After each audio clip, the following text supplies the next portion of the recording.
할렐루야. 지난 한 주간도 하나님 은혜 가운데 평안하셨습니까? 오늘도 기도회를 통해서 하나님께 나아갈 수 있는 저와 사랑하는 파리 장로교회 모든 성도님들 되시기를 원합니다. 오늘 하나님께서 주시는 말씀의 제목은 기도로 연결되다 라고 하는 말씀인데요. 사도행전 10장 1절로 9절까지의 말씀을 읽고 그 말씀 안에서 하나님 주시는 지혜와 은혜를 생각해 보기 원합니다. 사도행전 10장 1절로 9절까지의 말씀을 제가 받들어 읽겠습니다. 가이사랴에 고넬료라 하는 사람이 있으니 이달리아 부데라 하는 군대의 백부장이라. 그가 경건하여 온 지방과 더불어 하나님을 경외하며 백성을 많이 구제하고 하나님께 항상 기도하더니 하루는 제9시쯤 되어 환상 중에 밝히 봄에 하나님의 사자가 들어와 이르되 고넬료야 하니 고넬료가 주목하여 보고 두려워 이르되 주여 무슨 일이니이까? 천사가 이르되 내 기도와 구제가 하나님 앞에 상달되어 기억하신 바 되었으니 내가 지금 사람들을 요바에 보내어 베드로라 하는 시몬을 청하라. 그는 무두장이 시몬의 집에 유숙하니 그 집은 해변에 있다 하더라. 마침 말하던 천사가 떠나매 고넬료가 집안 하인 둘과 부하 가운데 경건한 사람 하나를 불러 이 일을 다 이루고 요바로 보내니라. 이튿날 그들이 길을 가다가 그 성에 가까이 갔을 그때에 베드로가 기도하려고 지붕에 올라가니 그 시각은 제6시더라. 아멘. 요즘 시대에 있어서 어떤 산업의 그리고 기술적인 최고의 이슈는 연결, 네트워크라고 할 수 있습니다. 4차 산업혁명 시대라고 이 시대를 정의하기도 하지요. 이 시대의 핵심이 바로 연결성에 있습니다. 우리가 많이 뉴스나 또 여러 가지 교양 강좌를 통해서 많이 듣는 인공지능이나 또 클라우드 서비스, 그리고 사물 인터넷, 가상현실, 증강현실, 클라우드, 그리고 드론이나 또 자율주행차 같은 여러 가지 서비스들의 핵심이 사실은 연결에 있죠.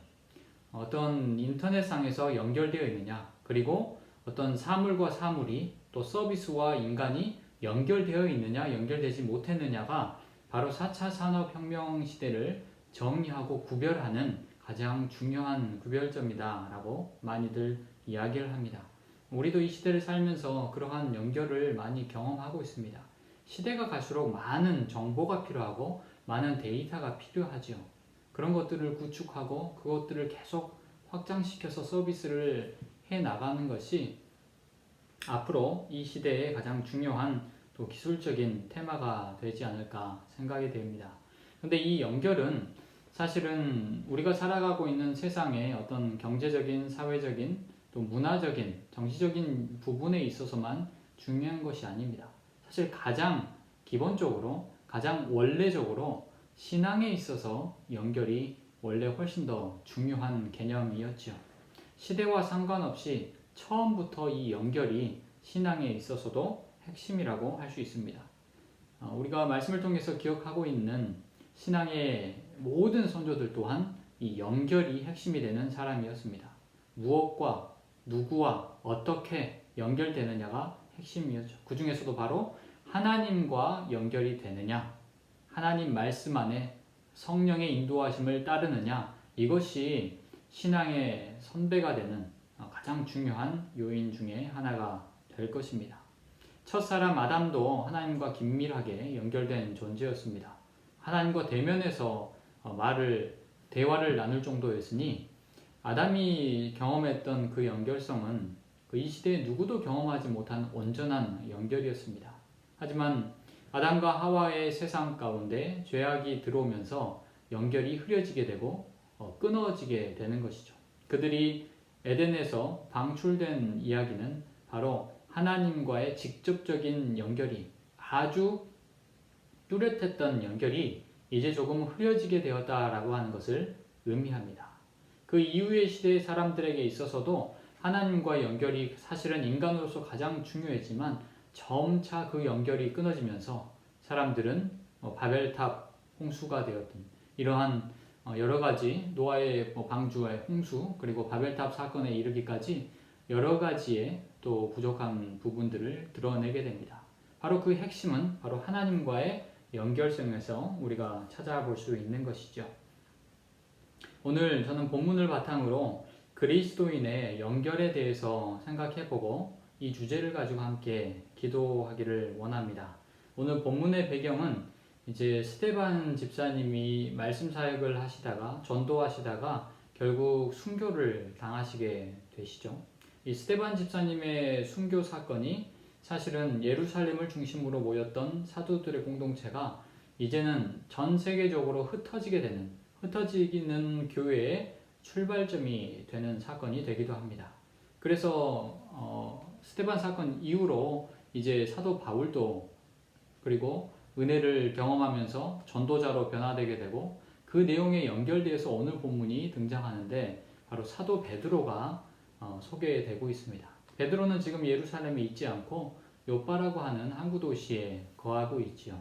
그래서 가이사랴에 있는 고넬료라고 하는 백부장과 요빠에 있는 이 사도 베드로와의 연결에 대해서 오늘은 살펴보게 될 것입니다.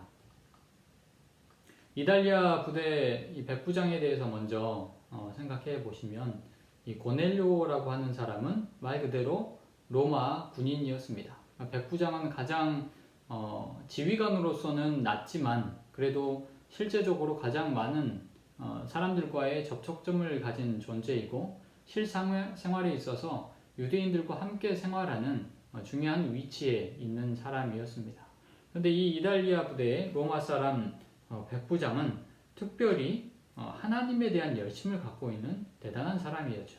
오늘 본문 2절에서는 이 고넬료를 이렇게 소개하고 있습니다. 그가 경건하여 온 집안과 더불어 하나님을 경외하며 백성을 많이 구제하고 하나님께 항상 기도하더니.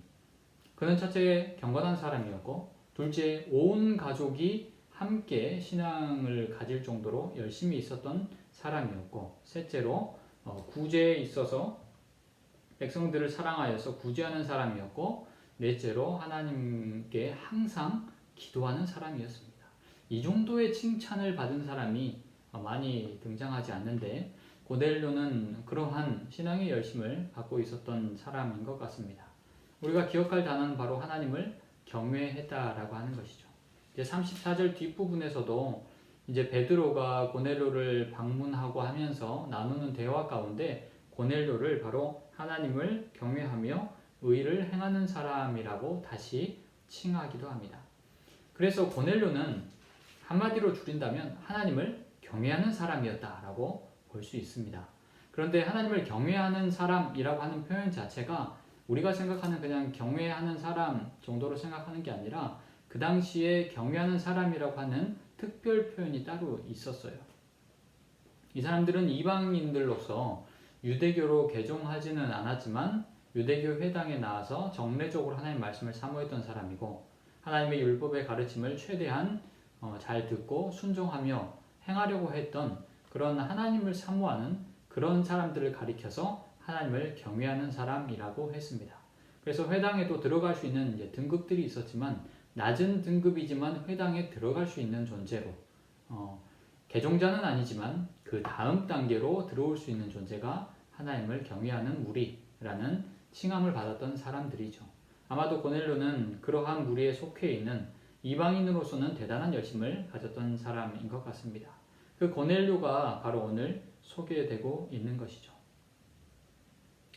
오늘 본문을 통해서 연결성을 주제로 살펴볼 텐데요. 두 가지를 함께 나누고자 합니다. 첫 번째는 바로 하나님은 기도자들과 각각 연결되신다라고 하는 겁니다. 하나님은 기도하는 사람들과 연결하기 원하시는 분이다 라는 것입니다. 오늘 본문에도 아까 제가 2절과 3절을 읽었었는데요. 2절 끝에 부분에 보면 그는 하나님께 항상 기도하더니 이렇게 소개되어 있죠. 그리고 3절에서 연결이 되는데 하루는 제9시쯤 되어 환상 중에 밝히 봄에 하나님의 사자가 들어와 이르되 고넬료야 이렇게 하면서 하나님의 천사를 경험하는 장면들이 등장합니다. 그런데 이 환상을 보면서 천사의 방문을 경험한 그 시작은 바로 2절 끝부분에 나와 있는 하나님께 항상 기도하더니 라는 것이죠. 3절에 보면 그 시각이 9시라고 분명하게 표현하고 있습니다. 이 시간은 고넬료에게 있어서는 정기적으로 기도하던 시간이었던 것 같습니다. 그래서 그가 늘 기도하는 시간에 기도를 시작하는데 그때 환상이 열리며 하나님의 은혜를 경험하게 되었다. 하나님의 천사를 만나게 되고 하나님의 음성을 천사를 통해 듣게 되었다라고 하는 것입니다. 여기서도 우리가 알 수 있는 것이 무엇입니까? 기도할 때 하나님과 연결되더라라고 하는 것입니다. 특별히 당시에는 이방인이 구원받을 수 있을까?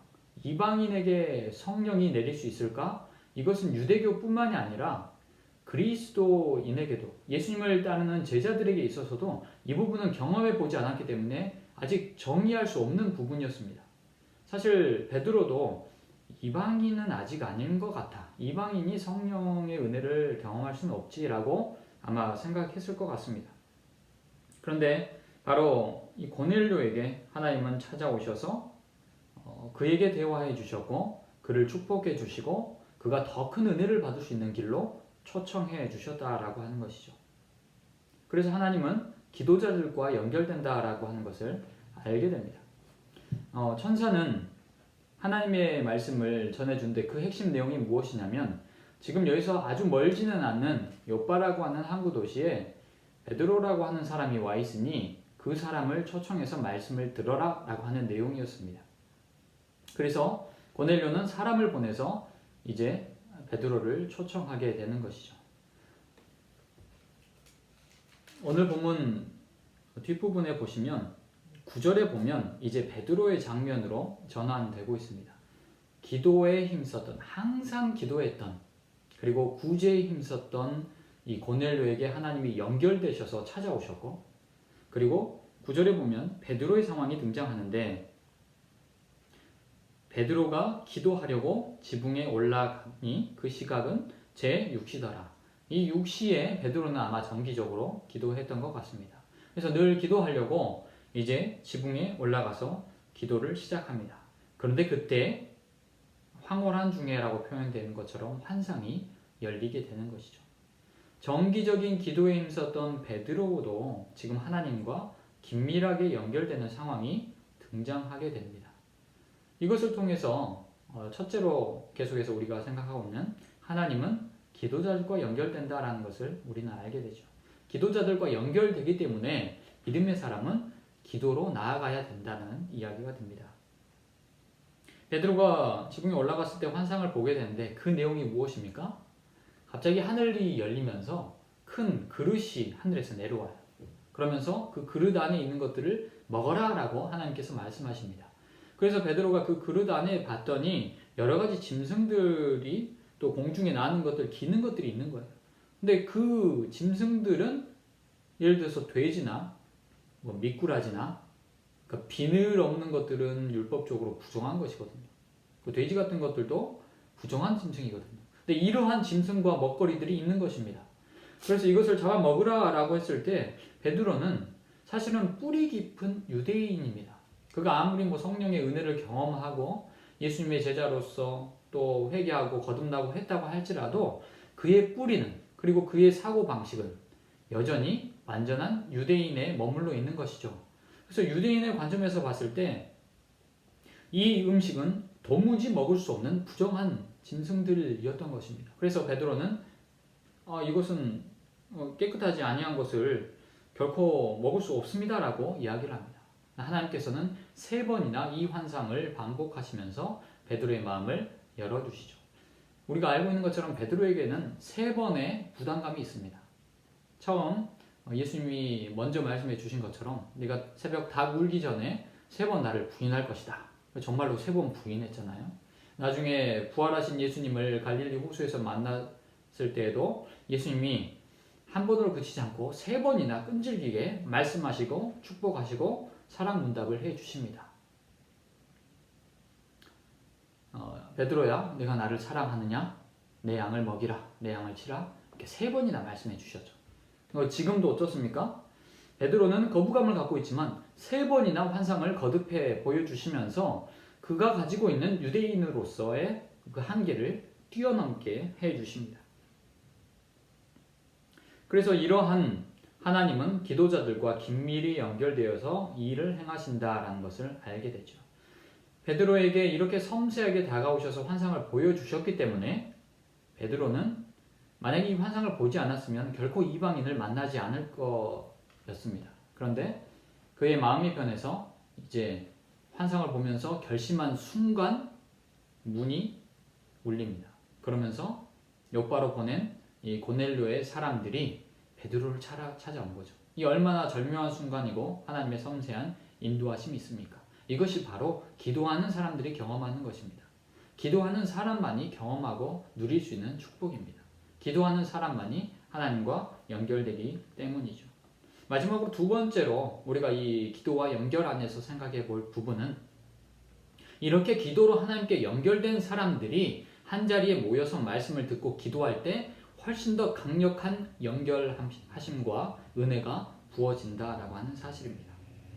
이렇게 베드로는 초청을 받아서 가이사랴에 가서 고넬료 집안에서 하나님 말씀을 전합니다. 그런데 그때 어떤 일이 벌어졌을까요? 44절에 보면 이렇게 기록되어 있습니다. 베드로가 이 말을 할 때에 성령이 말씀 듣는 모든 사람에게 내려오시니 베드로와 함께 온 할례 받은 신자들이 이방인에게도 성령 부어 주심으로 말미암아 놀라니 이는 방언을 말하며 하나님 높임을 들음이로라. 이방인에게 성령이 내린 것은 베드로도 상상조차 못했던 것이었고 같은 유대인으로서 베드로와 함께 욥바에서 출발했던 그 유대인들도 상상하지 못했던 그런 내용입니다. 이런 놀라운 은혜가 이방인이었던 사람들에게 처음으로 강력하게 부어졌다는 것입니다. 고넬료도 하나님을 경외하며 늘 항상 하나님께 기도로 나아가며 그래서 결국 하나님과 긴밀하게 연결된 존재였고 베드로도 늘 정례적으로 하나님께 기도하면서 그 은혜 안에 하나님과 연결된 존재, 이 두 존재들을 하나님께서는 한자리에 모이게 하십니다. 모이게 하신 자리에서 뭘 하게 합니까? 하나님의 말씀을 전하게 하시죠. 그리고 그 하나님 말씀 안에 마음이 아마 뜨거워졌겠죠. 그리고 그 순간 폭포수와 같은 성령의 충만함의 은혜가 이 이방인들과 고넬료뿐만이 아니라 함께한 자들에게 모든 사람에게 그것이 부어졌다라고 하는 그 기록을 우리는 보고 있는 것입니다. 그래서 하나님과 연결된 사람들이 한자리에 모인다는 것이 놀라운 축복이고 또 이 축복된 자리에 하나님의 부어주시는 너무나 가득하고 강력한 은혜가 있다는 것을 우리는 살펴보게 됩니다. 말씀을 정리하겠습니다. 하나님은 믿음의 사람으로 하여금 기도하게 하십니다. 그 기도는 다른 것이 아니라 하나님과 연결된다라고 하는 것이죠. 고넬료는 그가 하나님을 경외하는 자로서 기도와 구제에 힘쓰는 사람이었다라고 성경이 말하고 있습니다.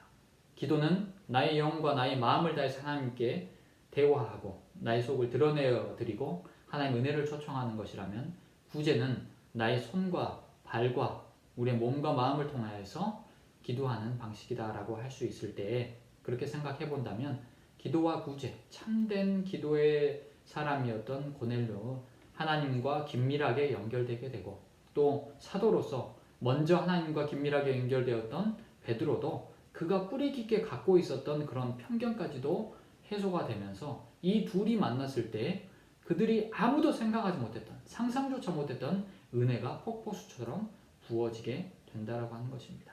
우리는 믿음의 공동체 안에 거하고 있습니다. 나 자신이 믿음의 사람이요 우리의 가정이 믿음의 공동체요 또 우리 사랑하는 파리 장로교회가 그런 믿음의 공동체입니다. 하나님께 우리 공동체를 주심에 감사하고 그 공동체가 온라인이 되었든지 오프라인이 되었든지 모여서 기도하기 힘쓰고 말씀을 사모할 때 계속해서 하나님께서 부어주시는 놀라운 치유의 역사가 회복의 역사가 은혜의 역사가 우리 안에 넘쳐 흐르게 될 것입니다. 그것을 기억하시면서 한 주간도 하나님께 감사와 찬양과 기도로 나아갈 수 있는 저와 여러분이 되시기를 축복합니다. 늘 평안하시고 하나님의 기쁨이 함께 하시길 바랍니다.